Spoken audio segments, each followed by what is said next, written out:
कल्पना कीजिए एक ऐसी यूनिवर्सिटी की जो इतनी एडवांस थी कि दुनिया के कोने कोने से छात्र हज़ारों किलोमीटर का सफ़र तय करके सिर्फ यहाँ पढ़ने आते थे। ये कोई कल्पना नहीं, हकीकत थी। साल 1193 की नालंदा यूनिवर्सिटी, एक ऐसी जगह जिसकी लाइब्रेरीज़ में लाखों दुर्लभ पांडुलिपियाँ यानी मैन्यूस्क्रिप्ट्स थी, जहाँ खगोल शास्त्र, गणित, चिकित्सा, दर्शन शास्त्र, व्याकरण, राजनीति और अध्यात्म सब कुछ एक साथ सिखाया जाता था। अब सोचिए कि ज्ञान का ये पूरा समंदर पल भर में राख कर दिया गया। एक दिन नहीं, एक हफ्ता नहीं, बल्कि पूरे 3 महीने तक वो यूनिवर्सिटी जलती रही और उस आग के साथ एक पूरी सभ्यता की बौद्धिक रीढ़ यानी इंटेलेक्चुअल बैकबोन हमेशा के लिए टूट गई। ये उस महान शिक्षा परंपरा की कहानी है जिसे इतिहास के पन्नों में कहीं भुला दिया गया। लेकिन सबसे बड़ा सवाल ये है, जिस सभ्यता ने दुनिया को पहला रेसिडेंशियल यूनिवर्सिटी सिस्टम दिया, वो आज एक ऐसी शिक्षा प्रणाली पर क्यों निर्भर है जिसे वो खुद नहीं पहचानती? कैसे कभी विश्व गुरु कहलाने वाला भारत अपने ही ज्ञान तंत्र को भूल बैठा? ये समझने के लिए कि इसे कैसे नष्ट किया गया, हमें पहले ये समझना होगा कि हमारा ये सिस्टम दिखता कैसे था। ऑक्सफोर्ड या हार्वर्ड के अस्तित्व में आने से बहुत पहले भारत के पास तक्षशिला, नालंदा और विक्रमशिला जैसे महान विश्वविद्यालय थे। यहाँ चीन, कोरिया, तिब्बत, फारस मतलब पर्शिया, जापान और ग्रीस से 10,000 से ज़्यादा छात्र पढ़ते थे। और जानते हैं, यहाँ एडमिशन पाना आसान नहीं था। विश्वविद्यालय के द्वार पर ही एक बेहद कठिन परीक्षा पास करनी पड़ती थी। ये सिर्फ धार्मिक स्कूल नहीं थे, यहाँ के करिकुलम में शामिल था विज्ञान और गणित, शल्य चिकित्सा जिसके जनक महर्षि सुश्रुत थे, खगोल शास्त्र, अर्थशास्त्र, कला और मार्शल आर्ट्स, आर्किटेक्चर, फिलॉसफी और लॉजिक। यहाँ शिक्षा का मतलब सिर्फ किताबी ज्ञान नहीं, बल्कि जीवन जीने की कला था। इसकी शुरुआत होती थी गुरुकुल व्यवस्था से, जहाँ ध्यान सिर्फ किताबें रटने पर नहीं, बल्कि अनुशासन, नैतिकता, आत्मनियंत्रण और बुद्धिमत्ता पर होता था। यहाँ छात्र परीक्षा पास करने के लिए रट्टा नहीं मारते थे, बल्कि अपने गुरुओं के साथ रहकर लाइफ स्किल्स और क्रिटिकल थिंकिंग सीखते थे। उस समय गुरुओं का सम्मान पैसे से नहीं, बल्कि इस बात से होता था कि वे एक पूरी सभ्यता का निर्माण कर रहे हैं। इसी व्यवस्था ने दुनिया को दिया शून्य मतलब ज़ीरो और दशमलव यानी डेसिमल सिस्टम, धातु विज्ञान मतलब एडवांस्ड मेटलर्जी, जटिल शल्य चिकित्सा एडवांस सर्जरी, सटीक खगोलीय गणनाएं एक्यूरेट एस्ट्रोनॉमिकल कैलकुलेशंस। और यही ज्ञान भारत से निकलकर पूरे एशिया और दुनिया में फैला। लेकिन फिर अचानक सब कुछ बदलने लगा। आखिर ये विशाल ज्ञान तंत्र गायब कैसे हो गया? सदियों से हुए लगातार आक्रमणों में इन ज्ञान केंद्रों को सबसे पहले निशाना बनाया गया। क्यों?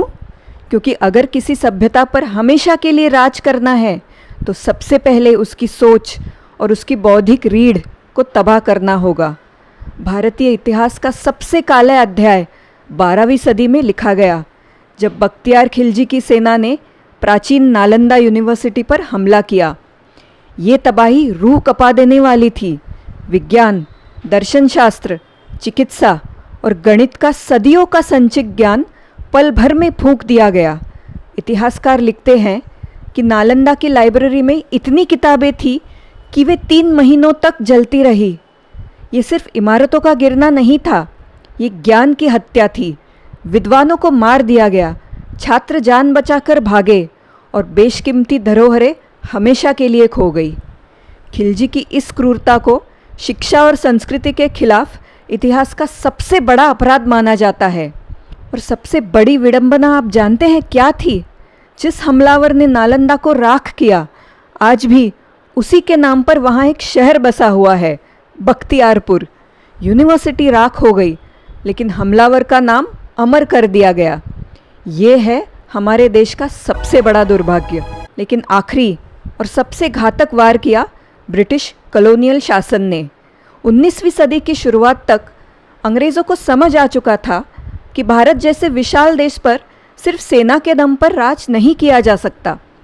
तब थॉमस बैबिंगटन मैकॉले ने एक नया इंग्लिश बेस्ड एजुकेशन सिस्टम पेश किया, जिसका मकसद भारत को शिक्षित करना नहीं बल्कि ब्रिटिश साम्राज्य के लिए वफादार क्लर्क तैयार करना था। मैकॉले के प्रसिद्ध बयान ने उसके उद्देश्य को स्पष्ट कर दिया था। हमें एक ऐसी क्लास तैयार करनी होगी जो हमारे और उन करोड़ों लोगों के बीच दुभाषिए यानी इंटरप्रेटर्स का काम करे जिन पर हम राज करते हैं।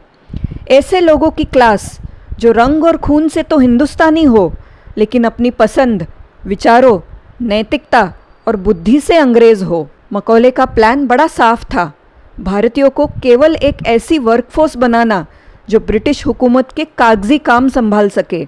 इसे लागू करने के लिए उन्होंने 3 कदम उठाए। फंडिंग रोक दी, मतलब स्टाविंग द फाइनेंसेस। पारंपरिक स्कूलों और गुरुकुलों को मिलने वाली टैक्स फ्री ज़मीन और कम्युनिटी ग्रांट बंद कर दिए गए, जिससे हज़ारों गुरुकुल गरीबी के कारण बंद हो गए।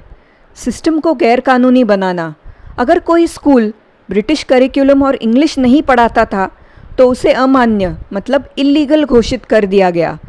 रोज़गार का जाल, सरकारी नौकरियों के लिए अंग्रेज़ी माध्यम की पढ़ाई को अनिवार्य कर दिया गया, यानी पेट पालना है तो अपनी परंपरा को छोड़ना ही होगा। कुछ ही दशकों में एक ऐसा सिस्टम जो नए आइडियाज़ और इनोवेशन को बढ़ावा देता था, वो एक ऐसी असेंबली लाइन बन गया जिसका काम सिर्फ हुक्म मानना था।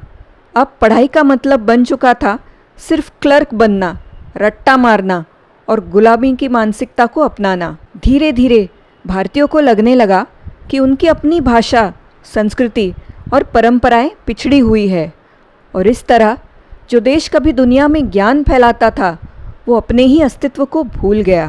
त्रासदी सिर्फ ये नहीं है कि हमारा प्राचीन सिस्टम नष्ट हो गया, त्रासदी ये है कि आज़ादी के दशकों बाद भी हम आज भी मैकॉले के ही बनाए क्लासरूम में बैठे हैं। वही रट्टा मारने की मजबूरी, वही नंबरों और ग्रेड्स की अंधी दौड़ और आर्ट्स और साइंस के बीच वो सख्त दीवारें, ये सब उसी सिस्टम के साइड इफ़ेक्ट्स है जिसे फ्री थिंकर्स, स्वतंत्र विचार और इनोवेटर्स पैदा करने के लिए नहीं बल्कि फैक्ट्री वर्कर्स और क्लर्क्स यानी नौकर बनाने के लिए डिज़ाइन किया गया था। लेकिन सदियों के इस बर्बादी के बावजूद सब कुछ खत्म नहीं हुआ है।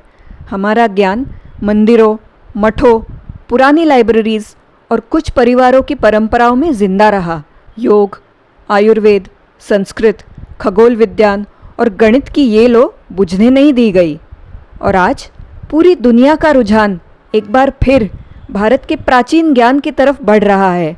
आज वैज्ञानिक और रिसर्चर्स अभ्यास कर रहे हैं वैदिक मैथमेटिक्स, प्राचीन धातु विज्ञान, योग विज्ञान, संस्कृत की भाषाई शक्ति मतलब संस्कृत लिंग्विस्टिक्स, पारंपरिक चिकित्सा पद्धतियाँ, आयुर्वेद और बहुत कुछ।